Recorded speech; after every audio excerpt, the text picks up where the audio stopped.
Om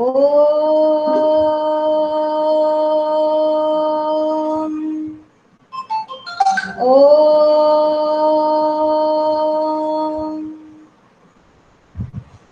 Okay, Sairam children, once again. Now, who will be the monitor for today's class? Vedansh. Okay, Vedansh is the monitor. अच्छा, अब अभी वेदांश ने पहले बोला है तो हम आज वेदांश को बना लेते हैं, है ना? चलो बेटा, so be ready to write the extra question answers of this chapter. All of you just take your notebook and pen. हाँ, अब वो मैंने आपको WhatsApp पे इसलिए भेजे हैं क्योंकि अभी मैं तुम्हें तुम्हारे WhatsApp के थ्रू ही स्क्रीन शो करने वाली हूँ, राइट बेटा? और आपको वहां से जो क्वेश्चन मैं लिखवाऊंगी सिर्फ उतने ही क्वेश्चन आपको लिखना है. इन केस किसी का कुछ छूट जाता है या कुछ प्रॉब्लम है या कोई क्लास नहीं अटेंड कर पाया तो उसमें से देख के भी आंसर लिख सकते हैं, राइट?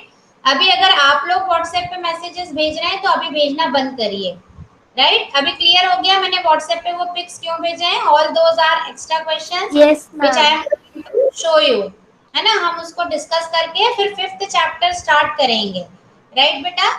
तो now I am going to present my screen.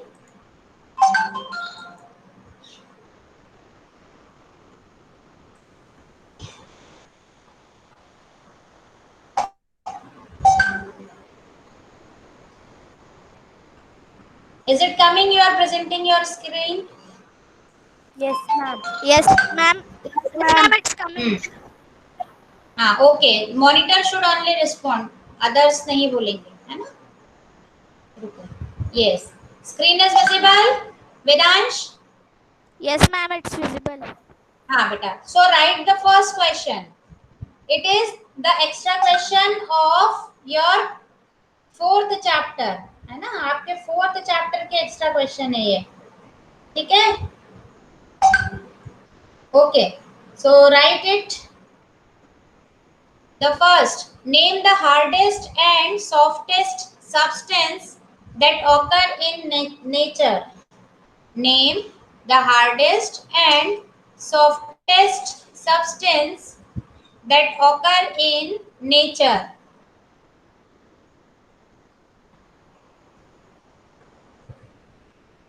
Then the answer is the hardest substance is diamond and talcum is the softest substance.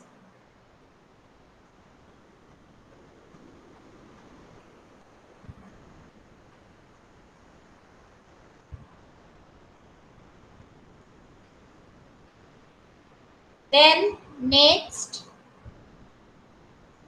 which state of matter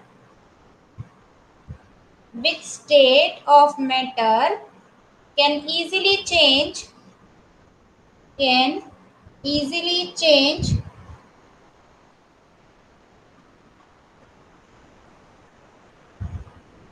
its shape and volume.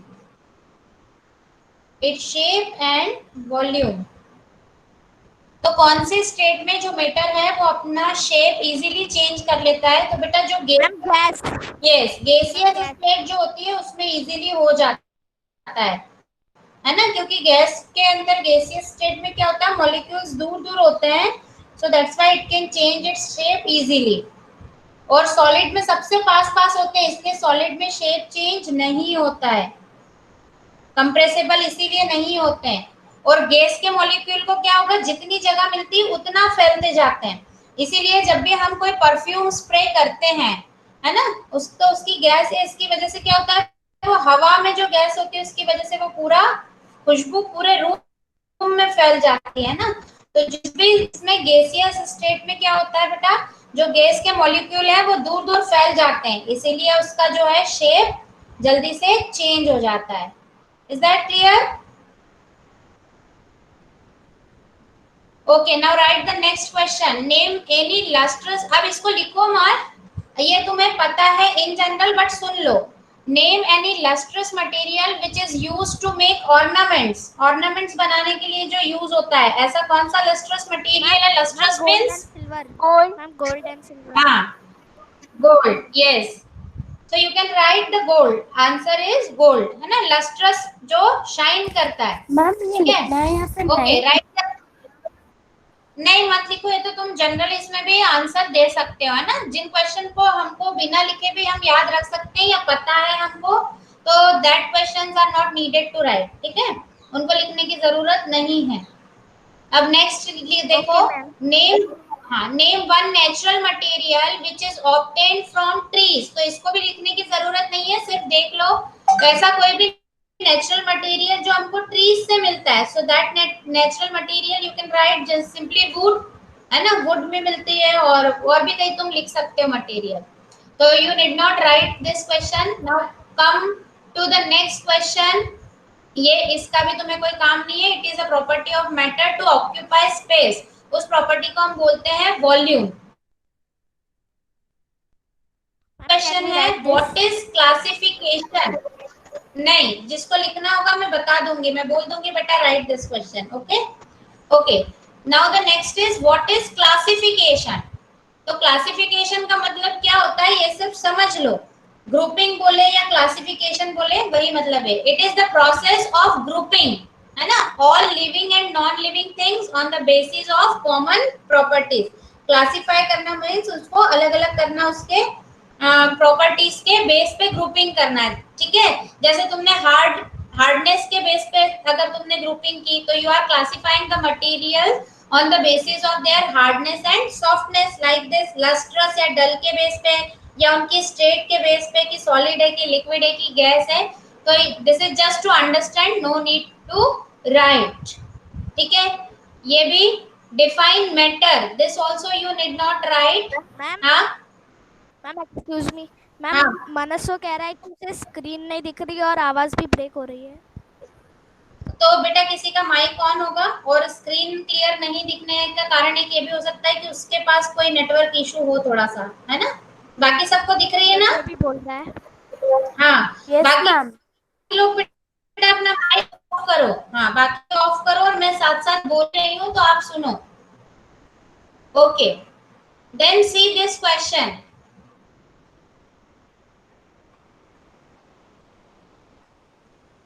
Right this question, define matter, define matter, give names of two things, give names of two things that are matter and two things which are not. Define matter, give names of two things that are matter and two which are not. So you should write the answer. Ma'am, repeat the answer.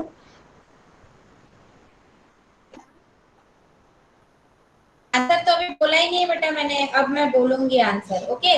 So write the answer, anything that occupies space, anything that occupies space, anything that occupies space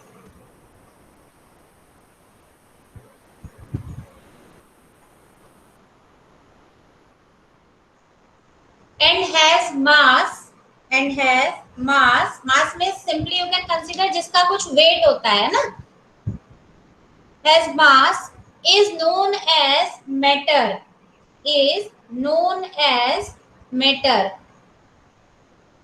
For example, water,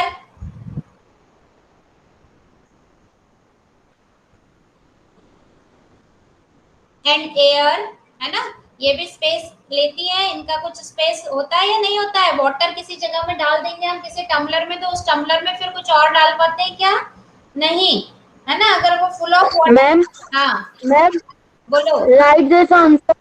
Ma'am, write this answer. हाँ लिखना है, लिखो ना, मैंने जब question लिखवाया तो answer भी लिखना है बेटा। Anything that occupy space and has mass is known as matter, is known as matter. For example, water and air. For example, water and air.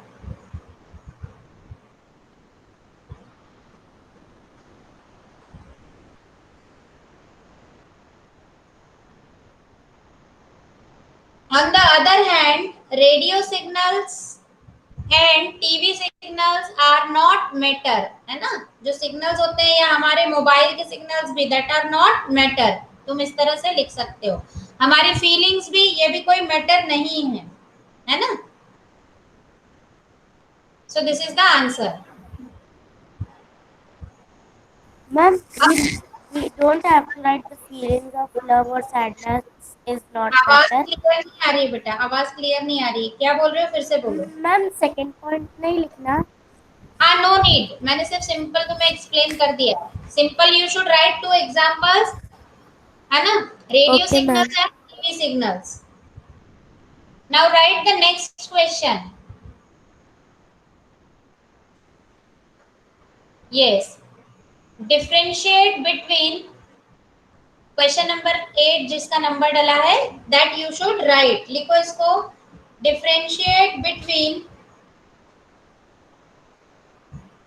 Differentiate between transparent and opaque objects, मतलब हमको transparent और opaque object के बीच में difference लिखना है।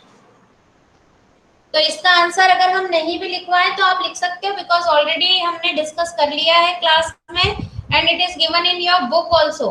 Can anyone tell me what is the difference in between transparent and opaque material?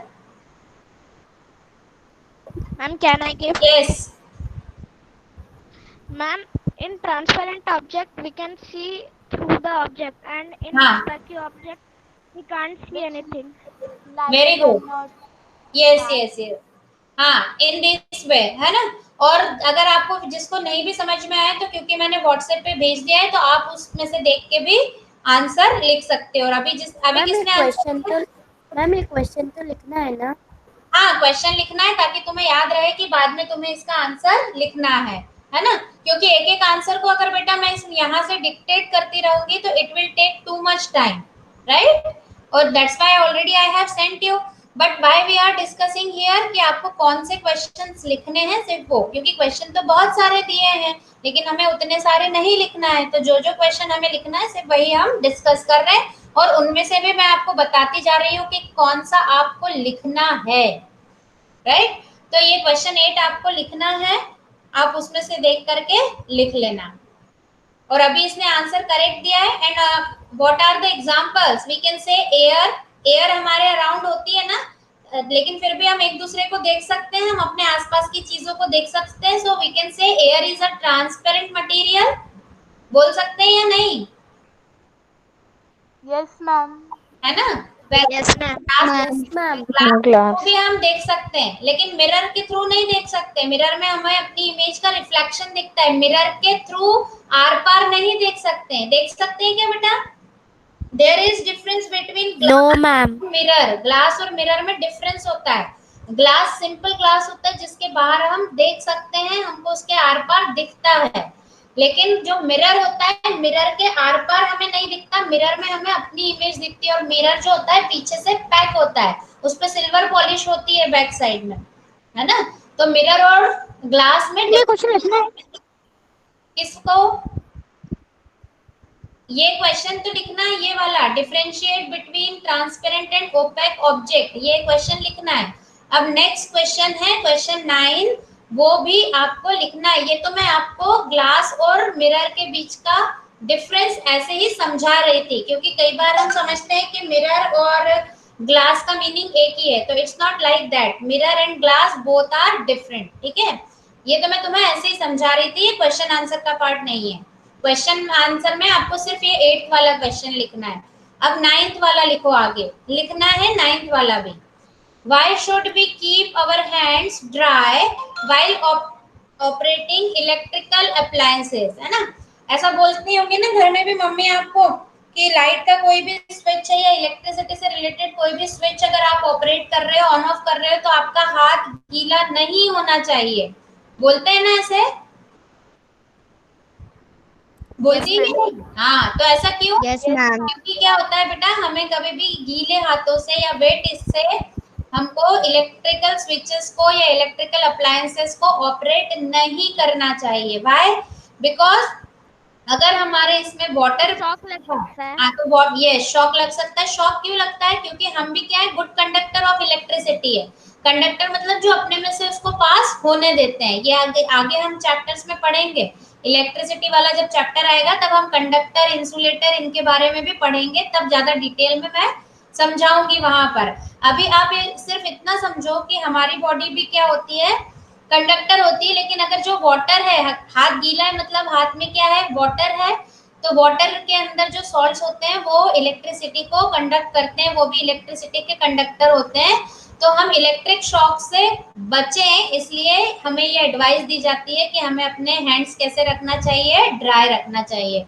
Okay, so you should write this question and it's answer also. आप लिख लेंगे उसमें से कि मैं डिक्टेट करूं?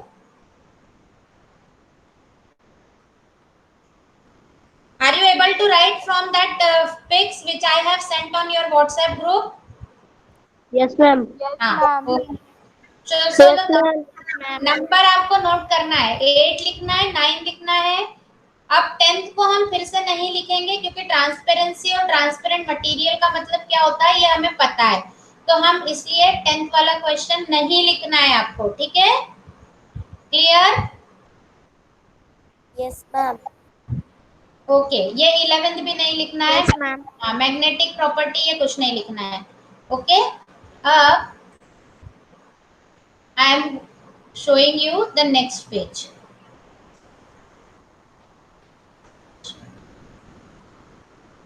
इस पे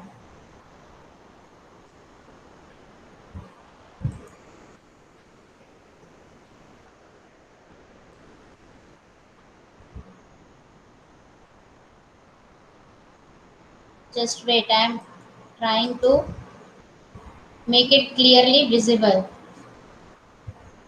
या सिंपली आप इसमें ये समझ लो, देखो the question is this one, जहां जिस पेज पे लिखा हुआ आएगा ना हॉट्स क्वेश्चन, वहां पर why is water called a universal solvent through there are many substances which do not dissolve in water. Yes, दो सब मतलब वाटर को हम यूनिवर्सल सॉल्वेंट क्यों बोलते हैं? सॉल्वेंट मतलब जो अपने अंदर अधिकतर चीजों को घोल लेता है, जबकि कई सारी ऐसी चीजें हैं जो वाटर में सॉल्यूबल नहीं है, लेकिन फिर भी हम वाटर को क्या बोलते हैं? Universal solvent. क्यों? अधिकतर चीजें क्योंकि उसमें घुल जाती है बेटा, है ना? मैम तो ये ये वाला आंसर लिखना है। आप लिख लेना। हाँ, लिखना है ये आंसर है, ये वाला आंसर आप लिख लेना। और मैम ये क्वेश्चन क्वेश्चन नंबर नंबर 2 12 भी है। इसका लिख लेना। नहीं नहीं, 1 और 2 है क्वेश्चन हॉट्स में। वो फोटो पिक में आप देखना जो मैंने व्हाट्सएप पे भेजा है, इसमें हॉट्स वाला जो ये आएगा ना, तो सिर्फ हॉट्स वाले में ही आपको लिखना है क्वेश्चन नंबर 1 और 2। Is it clear? Yes, ma'am. Yes ma'am. Okay, तो क्वेश्चन नंबर 2 क्या है? Why do metals like copper, Yes, iron, silver etcetera their lose their lustre when exposed to air और moisture for a long time? है ना, मतलब ये सारी जो मेटल्स हैं इनकी शाइन थोड़े समय में कम हो जाती है, लस्टर कम हो जाती है। क्यों? बिकॉज ये जो है एयर और वाटर के साथ रिएक्शन कर लेते हैं इनका, दैट्स व्हाई। और जैसे आयरन में रस लगने लग जाती है, कॉपर में तुमने ग्रीन लेयर सी देखी होगी, ऐसे सिल्वर में भी थोड़ी ग्रीन लेयर सी हो जाती है। तो ये एयर और मॉइस्चर के साथ में रिएक्शन करके इनके कलर क्या हो जाते हैं? चेंज हो जाते हैं। इस वजह से इनकी शाइन जो है वो धीरे धीरे कम हो जाती है। Okay, so this is the reason. ये आप क्वेश्चन और आंसर इसका लिख लेना। तो from this page you have to write only this HOTS 2 question, question number 1 और क्वेश्चन नंबर 2, बस ये दो ही लिखना है। बाकी ये नीचे में कुछ नहीं लिखना है, ये इन्फरेंशियल एंड इवैल्यूएटिव ये कुछ नहीं लिखना है। Is it clear? क्योंकि ये जनरल क्वेश्चन है जो तुमको, यस मैम। हाँ ये तुमको ऑलरेडी इसके आंसर्स आते हैं, so you need not write it. Okay, clear है बेटा? हाँ, yes now ma'am. Yes okay, ma'am. Yes ma'am. हाँ, ma'am now come to the next question. इस पेज पे आते हैं। अब ये जो पेज है जहाँ पे क्वेश्चन 1 से लेकर के कम से कम आपके एक ही साइड में क्वेश्चन 7 तक है, इसमें कौन कौन से क्वेश्चन लिखना है that I am going to tell you now. See question number 1, why do some of, ma'am बोलो मैम ये किस टॉपिक के हैं? कौन पूछ रहा है ये क्वेश्चन. मैम जैसे आपने वो हॉट्स के थे ना मैम, उससे उसके बाद वाला ही पेज है ये? उससे बाद और पहले वाला नहीं है. कोई तुम्हें पेज नंबर से मतलब नहीं है बेटा. ये हॉट्स के हैं कि कैसे हैं इससे भी तुम्हें कोई मतलब नहीं है. तुम्हें सिर्फ क्वेश्चन और आंसर कौन से हैं और उनका क्या मीनिंग है, क्या कॉन्सेप्ट है उसके पीछे, वो समझना है. ठीक है, that is important for you. Is it clear? Yes वो मैम। इवैल्यूएशन के हैं कि yes ma'am, knowledge it's clear. Based है. हाँ, कि वो नॉलेज बेस्ड है कि स्किल बेस्ड है कि प्रैक्टिकल बेस्ड है, ये सब अभी तुम्हें समझने की इतनी जरूरत नहीं है. ठीक है, जब होगी तब उसको हम समझा देंगे. Okay, so right now you have to write this first question. Question 1, why do some objects sink in water? है ना, कुछ ऑब्जेक्ट्स जो होते हैं वो वाटर में सिंक हो जाते हैं. What is the meaning of sinking? क्या मतलब होता है सिंक? मैम अंदर मैम चले डूबना। जाना। डूबना। डूब जाना. डूबना। हाँ, तो हमने ये डिस्कस किया था बेटा, कुछ ऑब्जेक्ट्स डूब जाते हैं और कुछ नहीं डूबते. क्या रीजन है बताओ जरा. मैम वो मैम बाय वेट। हैवी कुछ हाँ, because of its weight. Object light जो होते हैं, वाटर में हल्के होते हैं वो फ्लोट करते हैं हैवी और जो होते हैं। water मैम जैसे कुछ भारी होते हैं और कुछ हल्के। हाँ, तो जो भारी होती है वो डूब जाती है और जो हल्की होती है वो ऊपर तैरती रहती है. तो राइट द आंसर. इसका आंसर आपको लिख लेना है. Object such as stones, iron, nails, metal blocks, etc. sink in water as they are heavier than water. तो वो सारे ऑब्जेक्ट्स बेटा जो कि वाटर से हेवियर हैं, all those will sink in the water. ठीक है, वो सारे के सारे वाटर में यस डूब मैम। जाएंगे जो वाटर से हेवी है. और अगर इसी क्वेश्चन को हम अलग घुमा के पूछ सकते हैं कि why do some objects float on water, कुछ वाटर पे फ्लोट करते क्यों, तो इसका आंसर कैसे लिखोगे? Because they are lighter than water. Water से क्या है, वो हल्के हैं, लाइक वुड, है ना. तो वाटर से जो हल्के होंगे वो वाटर के ऊपर फ्लोट करेंगे और जो वाटर से हैवी होंगे वो वाटर में सिंक करेंगे, डूब जाएंगे. ओके, तो ये क्वेश्चन 1 भी आपको लिखना है, इसमें क्वेश्चन 2 भी आपको लिखना है. Why cooking utensils are not made of paper. समझ में आया क्वेश्चन? जो हमारे कुकिंग यूटेंसिल्स होते यस हैं, मैम। है ना, उनको हम पेपर से क्यों नहीं बनाते? क्योंकि पेपर जो है, पेपर मैम का पेपर बहुत लाइट जो मटेरियल रहता है मैम, बहुत वो फट भी सकता है और लाइट, मैम खराब भी ठीक हो है. जाएगा। मैम वो नहीं, फायर खराब से जल्दी मतलब कैच नहीं है. सबसे करता है। पहले तो बेटा वो सबसे पहले, हाँ, बहुत जल्दी फायर कैच कर लेता है, बहुत जल्दी it starts burning. So that's why we can not make the utensils with paper. Paper की कढ़ाई बनाओगे तो जो कढ़ाई के अंदर है वो तो बाद में जलेगा, पहले पेपर ही जल जाएगा. मैम कढ़ाई जल राइट. जाएगी पेपर की। हाँ, तो that's why we can not make utensils with paper. तो ये इस क्वेश्चन को और इसके आंसर को भी आपको लिखना है. Is it clear? Yes ma'am. समझ में आया? हाँ. Now yes see ma'am. The third question. इसको आपको लिखने की जरूरत नहीं है, इसमें आप कोई भी आंसर लिख सकते हो. Simply you are knowing the meaning of lustrous material. इसमें यही लिखा है, name a material which is smooth, hard and lustrous. तो ऐसा कोई भी मेटल का आप नाम लिख सकते हो, लेकिन इस आंसर को आपको लिखने की, क्वेश्चन आंसर को, इस थर्ड वाले को लिखने की जरूरत नहीं है. थर्ड मत लिखना. सी क्वेश्चन नंबर 4. 4 आपको लिखना है. Question number 4. Why are handles of utensils made of wood or plastic? ये क्वेश्चन आपको जरूर से लिखना है. इसका मीनिंग क्या है? देखो, हमारे घर में जो यूटेंसिल्स होते हैं आपने देखे होंगे अगर किचन में, तो उनमें से कुछ यूटेंसिल्स के हैंडल्स या तो वुड के बने होते हैं या प्लास्टिक से बने होते हैं. ऐसा क्यों? जैसे फॉर मैम वो एग्जाम्पल, गर्म नहीं होते। हाँ exactly. Ma'am ma'am because they are ma'am insulator. हाँ, इंसुलेटर का मीनिंग क्या होता है? इंसुलेटर वर्ड किसने यूज किया अभी? मैम वेदांत। हाँ वेदांत, क्या मीनिंग होता है बेटा इंसुलेटर का?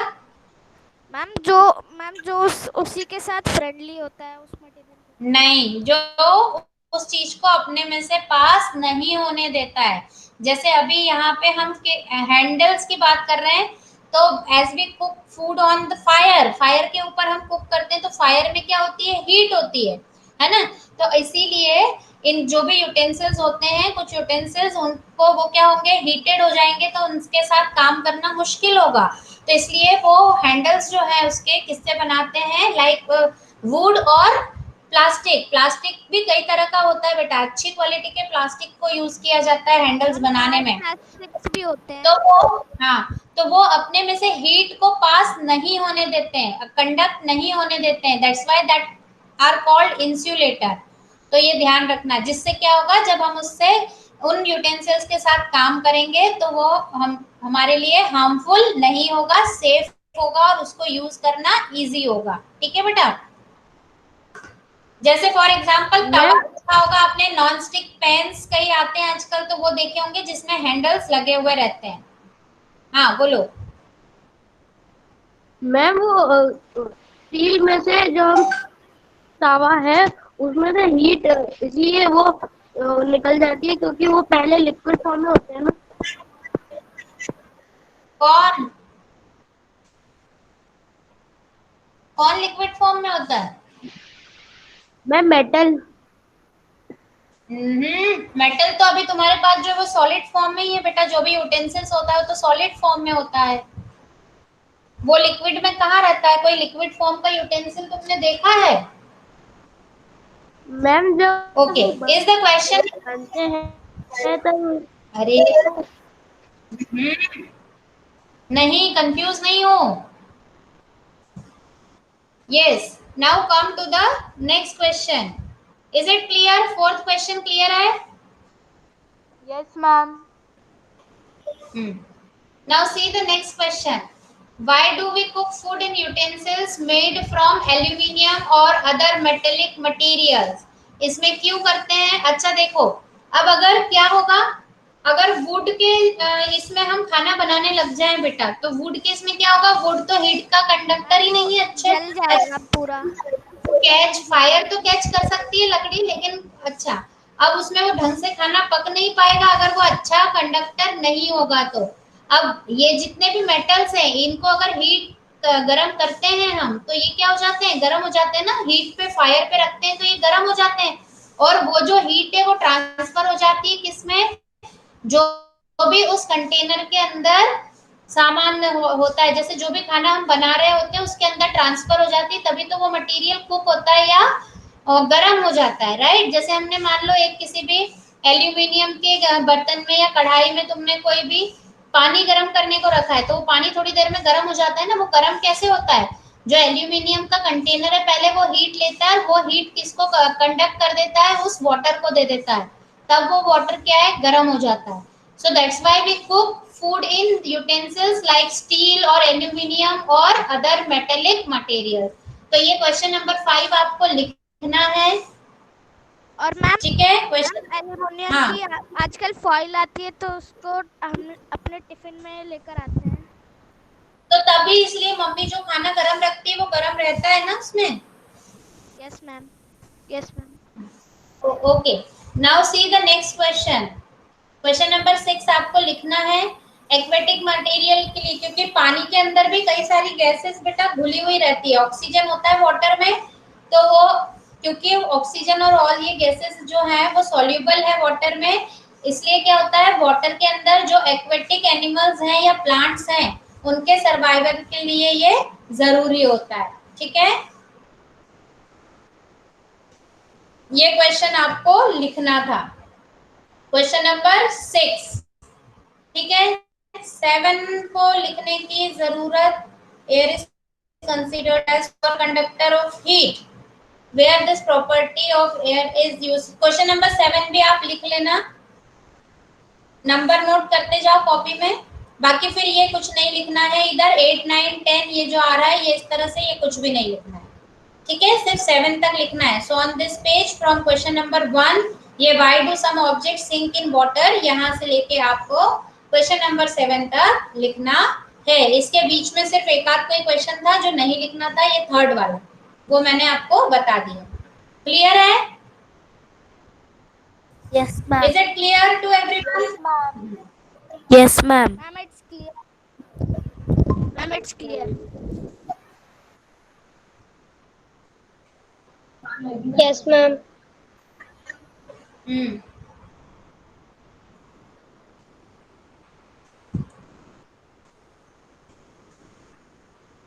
सिंक इन वाटर ये हो गया है हमारा। फिर ये क्वेश्चन, ये वाला पेज भी स्क्रीन हमने में धुंधला धुंधला दिख रहा है। हाँ अभी आ जाएगा बेटा। ये पेज भी हमने कर लिया है, ये पेज भी कर लिया है, ये पेज भी कर लिया है, right. So now here we have done all. Ma'am, all pages are done. हाँ, so we have discussed all the extra questions of this chapter, children. Now, so in this way we can say our chapter 4 is completed. ठीक है, हमारा fourth chapter जो है वो complete हो गया है। अब हम नेक्स्ट चैप्टर स्टार्ट करेंगे, चैप्टर 5। चैप्टर 5 हम स्टार्ट करेंगे। तो I am going to present my screen once again. वो will read it. Ma'am Tanmay. Ma'am Tanmay. अच्छा तन्मय। Ma'am, Mahesh. अच्छा एक मिनट। Ma'am, तन्मय ने पहले बोला। महेश, हाँ पहले तन्मय फिर महेश, ठीक है। Yes ma'am. Just give me few seconds.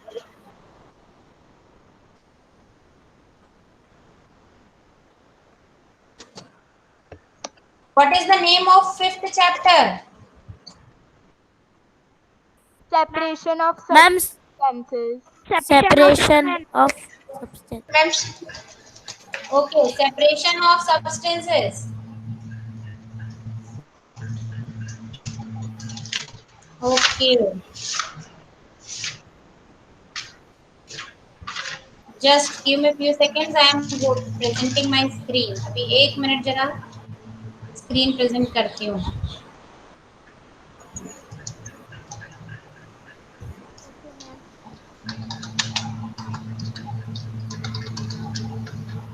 बाकी बेटा किसी का माइक कौन है, जरा अपना माइक ऑफ करो। मैम मानव का है। मैम मानव का है। हाँ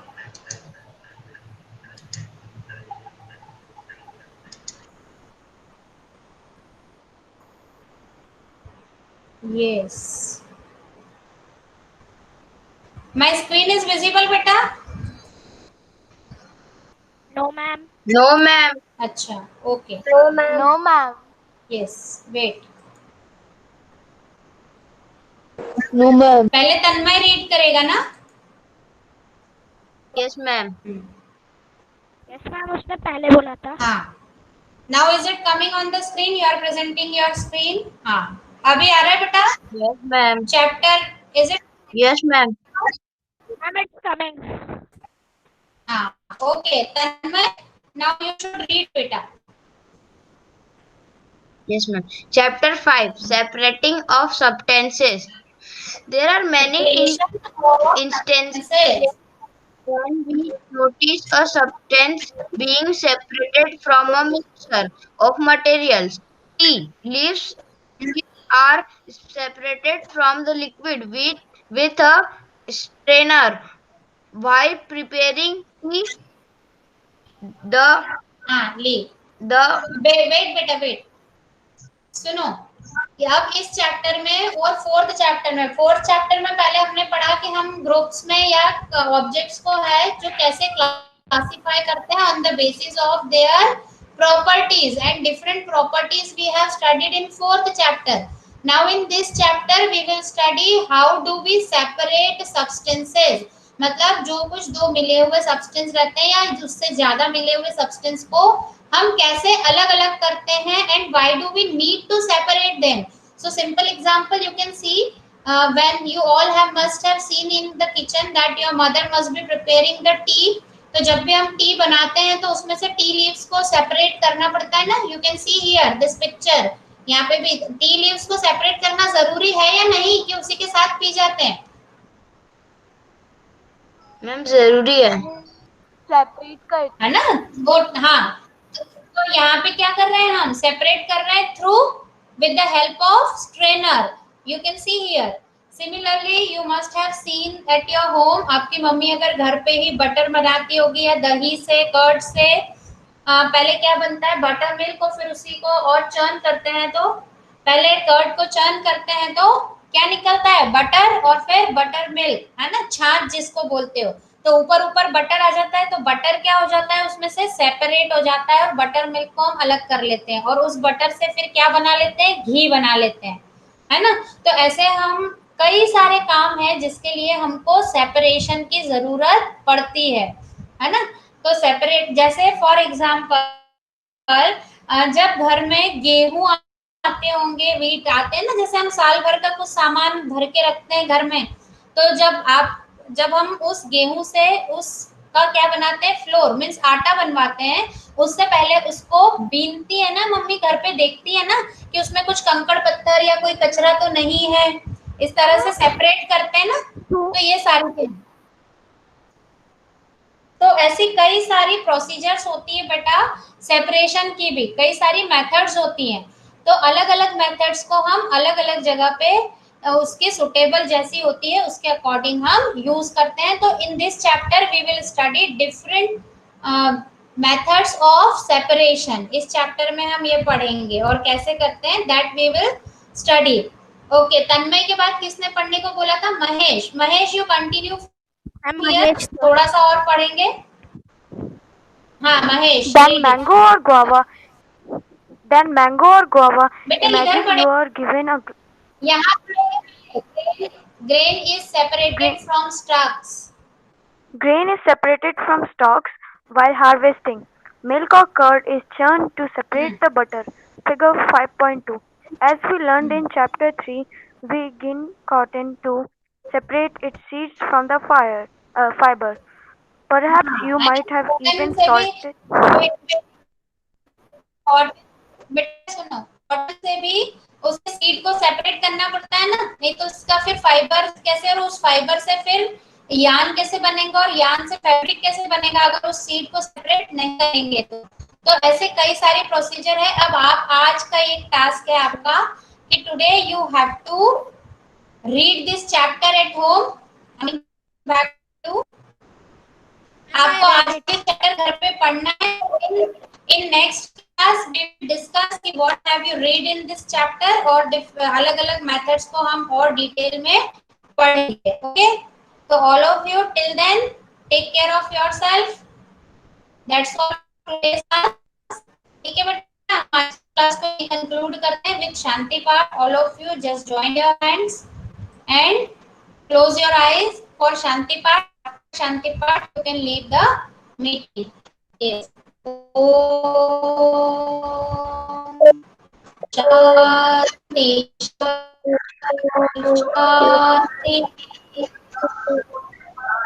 Okay. Sairam, everyone. Sairam Take care of ma'am. yourself. Stay happy. Sairam Okay, ma'am. बेटा. You can. Sairam ma'am. Saira बेटा. Sairam ma'am. सायरा अपनी कॉपी कंप्लीट कर लेना.